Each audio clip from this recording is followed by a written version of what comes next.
Olá, está começando mais um Meio Ambiente por Inteiro, o programa que discute e analisa temas que fazem a diferença no dia a dia de todos nós. Dia 17 de junho é o Dia Mundial de Combate à Desertificação e à Seca. Aqui no Brasil, 11 estados possuem áreas suscetíveis à desertificação. Este fenômeno ocorre a partir da degradação de terras secas por causa de variações climáticas e das atividades humanas. Para a Convenção das Nações Unidas de Combate à Desertificação e Mitigação dos Efeitos da Seca, além de comprometer o equilíbrio ambiental do planeta, a desertificação é a causa de diversos problemas políticos e socioeconômicos, como a pobreza, a segurança alimentar e as precárias condições de vida das populações que vivem nestas regiões. Para falar sobre a desertificação, o programa Meio Ambiente por Inteiro de hoje recebe o coordenador de recursos naturais do Instituto Interamericano de Cooperação para a Agricultura, Gertian Beckman. Olá, Gertian, bem-vindo. Muito grato pelo convite. Também está conosco o gestor governamental federal no Ministério do Meio Ambiente, Ricardo Padilha. Olá, Ricardo, também é um prazer tê-lo conosco. É um prazer para nós do Ministério do Meio Ambiente poder esclarecer sobre essa temática e estamos à disposição. Muito obrigada. Antes de darmos início à nossa conversa, vamos saber um pouco mais sobre o que é esse fenômeno da desertificação.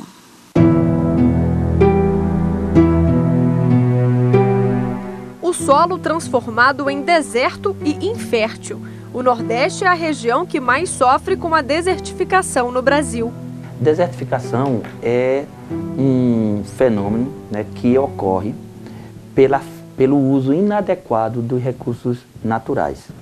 E esse fenômeno ele fica evidente nos espaços semiáridos, aonde a gente normalmente vê que ocorre no Brasil, onde ocorre a seca, na região da Caatinga, do Cerrado. No Brasil, quase 10 milhões de moradores de áreas rurais convivem com esse fenômeno. Isso porque 27% de toda a terra do país é árida e está suscetível à desertificação. Ao todo, são 11 estados que sofrem com isso. 9 só no Nordeste. Sem produzir nenhuma vegetação, as chuvas desaparecem, o solo fica ainda mais árido e sem vida. Quem morava perto e utilizava a terra, normalmente abandona o lugar. Existem vários graus de desertificação, como é um processo, ele pode, logicamente, ter uma situação onde você se evidencia rapidamente de um processo de erosivo muito forte, em um ano você vê uma terra se degradar. Mas também existe o processo de degradação que ele é lento. Exemplo, um uso intensivo da vegetação nativa com uma sobrecarga animal inadequada. Você, ao longo dos anos, você vai, por exemplo, evitando a regeneração de algumas espécies. Você evita, então, que a natureza faça seu ciclo. E aí, com o passar do tempo, você vai ter uma vegetação mais pobre e isso é um processo de desertificação. São justamente esses agricultores, pecuaristas e moradores que, na maioria das vezes, utilizam de forma errada o solo e contribuem para a desertificação. Alguns têm consciência do problema. Nesse documentário feito pelo Instituto Interamericano de Cooperação para a Agricultura, os garimpeiros do município de Gilboés, no Nordeste, contam a dificuldade de viver em uma terra afetada por este fenômeno. Cada ano que chove a gente vai destruindo mais, porque a gente corta para pegar a parte mais que tem um cascalho em cima, a gente tem que cortar isso aí de alavanca e ela continua afundando, porque é nós que destrói tudo isso. Aí está nessa faixa aí de 6 a 7 metros de fundura. A fundura que o seu Jânio se refere são as erosões, uma das consequências da desertificação, que só aumenta com o passar do tempo. Quanto mais chove e o pessoal trabalha, aí vai desmoronando. Isso aqui era plano. A desertificação, além de eliminar os animais e a vegetação nativa, causa erosões, o que dificulta o processo de recuperação da área. O difícil é combater esse processo, já que o próprio homem não sabe utilizar o solo que tem. O maior deserto que a gente enfrenta hoje aqui no município de Gilboés é a consciência das pessoas. Nós vivemos o problema, as pessoas vivem o problema, mas grande parte delas não tem consciência do problema. A grande alternativa é a gente saber produzir nesse espaço sem agredir. Então, a desertificação, na realidade, o processo de desertificação, ele acaba com a capacidade produtiva do ambiente. O que é mais marcante é você ter uma área onde você, para poder produzir nela, você vai levar anos fazendo um trabalho de recuperação. E nem sempre esse trabalho de recuperação, ele tem viabilidade econômica.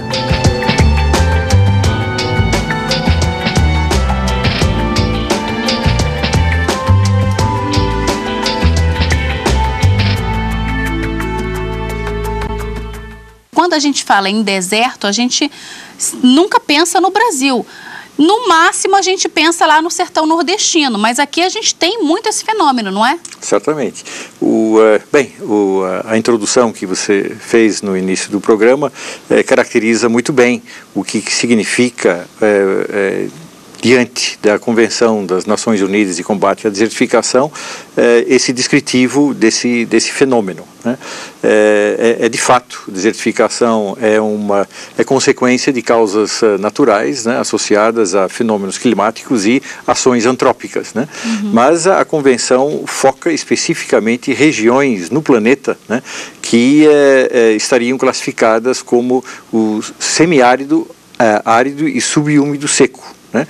O hiperárido, que seriam os desertos, né, estariam fora, né, dessa conceituação do princípio, né, que é advogado, por assim dizer, né, pela Convenção. E aqui no Brasil nós temos o nosso semiárido, né, que atinge os estados, né, do Nordeste, 11 deles, né, que estão dentro dessa classificação. E essa desertificação, como a gente conversou, ela traz inúmeros problemas para quem vive naquela região, né, Ricardo? Fala um pouquinho sobre isso.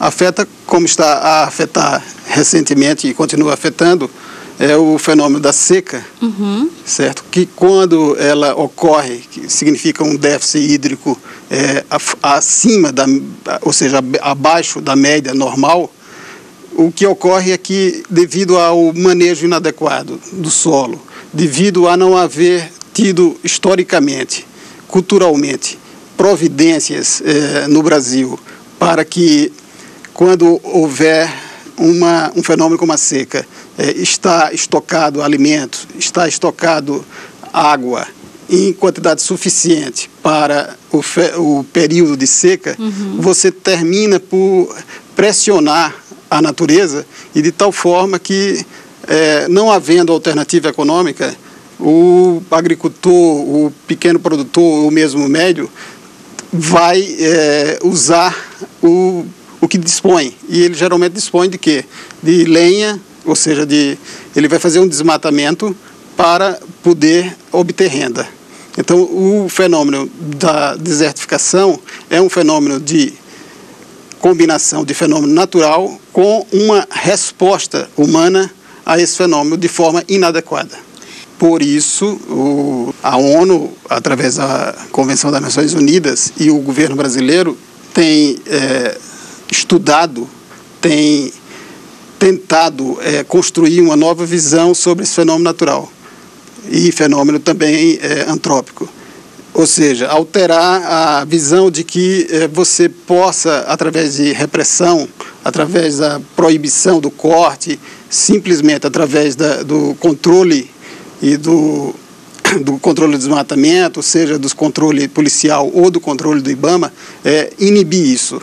Você vai ter que construir, ao longo de um processo que não vai ser tão rápido, alternativas econômicas para que essas populações, primeiro, usem de maneira sustentável esses recursos. Ou seja, não é que seja proibido haver corte, mas sim que haja um corte de forma sustentável, que possa ser reposto. A Caatinga, que é o local, que é o bioma onde há mais impacto na desertificação, ela tem uma capacidade de resiliência, de resposta ao longo do tempo muito rápida. Então você pode direcionar políticas públicas para que, através de, por exemplo, pagamentos por serviços ambientais, fazer com que a população utilize-se desses recursos naturais, mas de forma sustentada.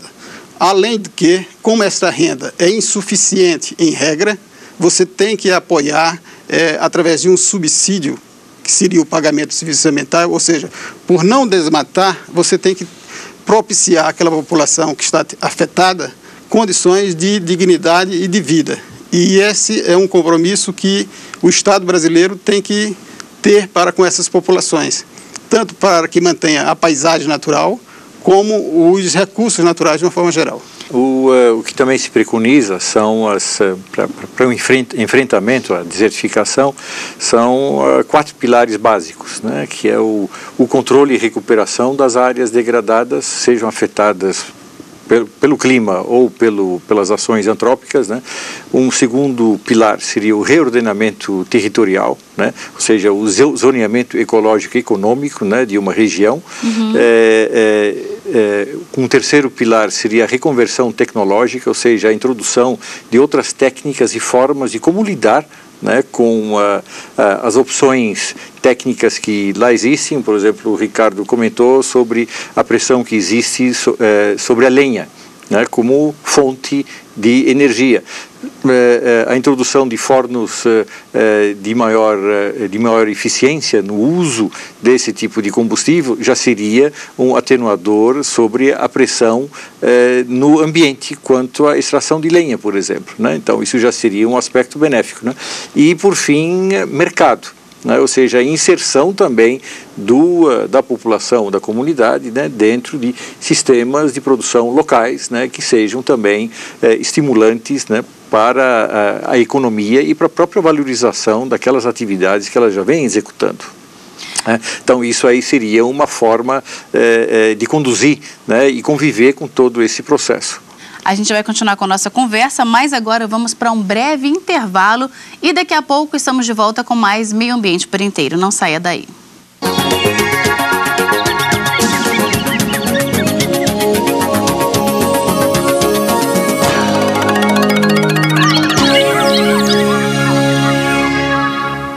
Estamos de volta com o Meio Ambiente por Inteiro, que hoje fala sobre a desertificação. Participam do programa o coordenador de recursos naturais do Instituto Interamericano de Cooperação para a Agricultura, Gertian Beckman. O que vem sendo feito para minimizar esses problemas e para ajudar essas populações?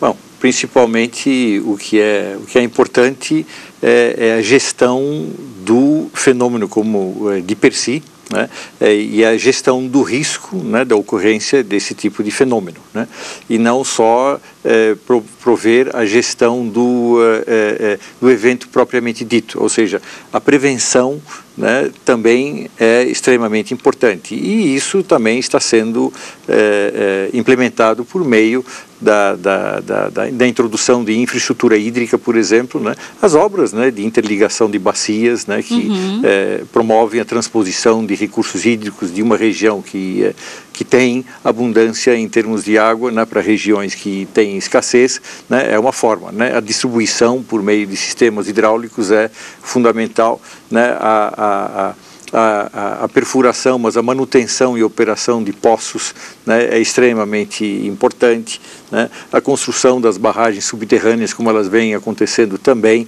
né, e buscar também outras formas, né, de produção hídrica, né, e de promover, né, a acessibilidade, por assim dizer, da água por parte da população das comunidades esparsas, né, que estão distribuídas territorialmente, né, de forma aleatória, por exemplo, né. Então, essas medidas estão sendo implementadas, né? Mas, obviamente, quando se trata de seca, né, e esse é um fenômeno recorrente, é possível também estabelecer políticas públicas, né, que lidem com esse tipo de situação com bastante antecedência, né? Isso seria o desejável exatamente para propiciar a logística, né, e o apoio necessário, né, se o fenômeno acontecer. Então, atualmente, por exemplo, a seca que estamos vivenciando representa um evento extremo, né? Há 50 anos não se observa algo com essa intensidade, né? Mas isso ainda está caracterizado dentro da variabilidade climática, né?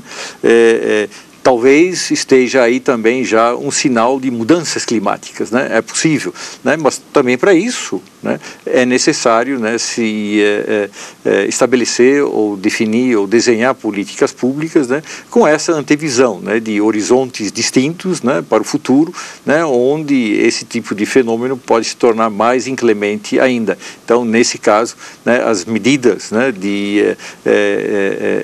para lidar com essa situação, obviamente, já precisam ser tomadas com muita antecedência, né? E isso se aplica especificamente para as áreas suscetíveis à desertificação, né, que estão identificadas no semiárido, né, assim como nos núcleos de desertificação que também estão identificados, né? Então é possível direcionar políticas e recursos e meios, né, para essas regiões, né, para que então a gente tenha uma mitigação, né, dos possíveis efeitos, né, que sejam deletérios, né, para a economia, né, da região. Por que fica tão difícil colocar em prática todas essas soluções que poderiam diminuir esse problema da desertificação, Ricardo? Primeiro, todo fenômeno complexo exige um grau de resposta à altura da sua complexidade. Uhum. Nós tivemos uma mudança de paradigma que não é recente, mas ocorre a partir do momento do processo de urbanização do país, industrialização, que levou a uma maior densidade habitacional nos espaços onde há um fenômeno repetitivo de secas. Sim. A seca, quando ela ocorre em locais onde não há seres humanos, onde não há animais que fazem parte da cadeia produtiva, ela não tem essa repercussão que está tendo atualmente. Então, embora os recursos de infraestrutura instalados, seja na região Nordeste, seja, por exemplo, no Rio Grande do Sul, onde há seca, seja em outras regiões, estejam muito mais bem dotados do que antigamente, ou seja, hoje você tem uma realidade, e é preciso ser dita, que o espaço onde está havendo a seca, ela está afetando basicamente a questão agrícola e pecuária. Uhum. Há 100 anos atrás, há 150 anos atrás, afetava a vida das pessoas diretamente, ou seja, as pessoas tinham que migrar porque era impossível permanecer naqueles locais. Hoje você tem um sistema de abastecimento de água, um sistema de segurança alimentar que fazem com que essas pessoas permaneçam nas suas regiões. Entretanto, um aspecto ainda não foi resolvido, que é o aspecto da pecuária e da agricultura. Inclusive porque a agricultura e a pecuária de 100 anos atrás sofreu uma mudança conceitual e de paradigma que não tem ainda um reflexo extremamente atual nesses espaços. Ou seja, você tem que ter uma mudança, além da mudança tecnológica, uma mudança de inovação tecnológica. E a mudança de inovação tecnológica significa que as pessoas passem a ter um manejo adequado a essas novas tecnologias. Você não pode ter uma população de 30 milhões, quando você tinha de 3 antes, e permanecer no estágio da arte tecnológica que tinha antes. Então você agora tem que ter a combinação dos conhecimentos populares, que devem permanecer sendo valorizados, mas fundamentalmente você tem que ter alta tecnologia. A resposta que o mundo, a China, que países como Israel encontram é de alta tecnologia.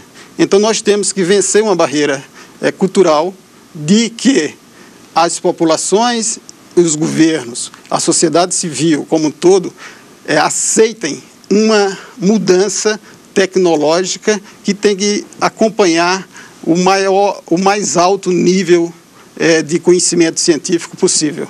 A partir de quando o Brasil passou a fazer parte desse grupo que é cuidado pela ONU, não é, para que esses efeitos da desertificação sejam mitigados? Na Rio 92 saíram 3 convenções: biodiversidade, mudanças climáticas e combate à desertificação e mitigação dos efeitos da seca. Uhum. Em 1994, o mundo todo preparou o documento básico. No Brasil, a partir do ano de 97, ele ratifica e em 1998 o governo faz um decreto aderindo completamente, transformando essa convenção em lei nacional. Estamos aqui no espaço da TV Justiça. Isso significa que, para as finalidades de basilamento legal, a UNCCD, a convenção, corresponde a uma lei nacional por adesão do Brasil a esta convenção.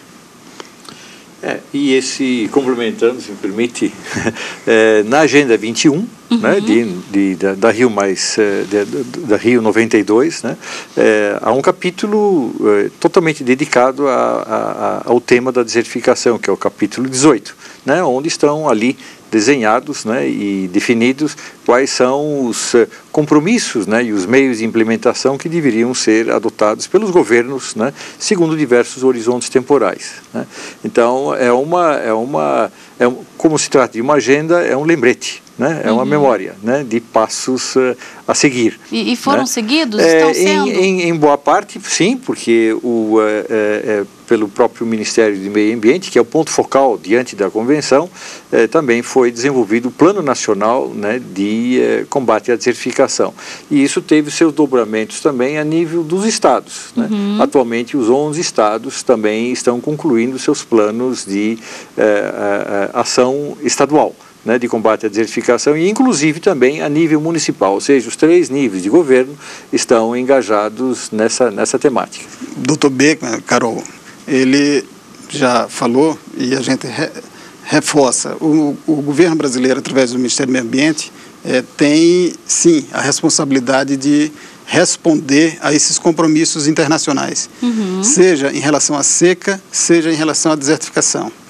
Entretanto, dentro da estrutura de governança brasileira, o Ministério compartilha com o Ministério da Integração, com a ANA, que é a Agência Nacional que regula o setor de água, e vários outros órgãos, essa governança. E o Estado brasileiro não é o governo. O Estado brasileiro, a sociedade brasileira, está chamada a responder às perguntas iniciais, ou seja, quando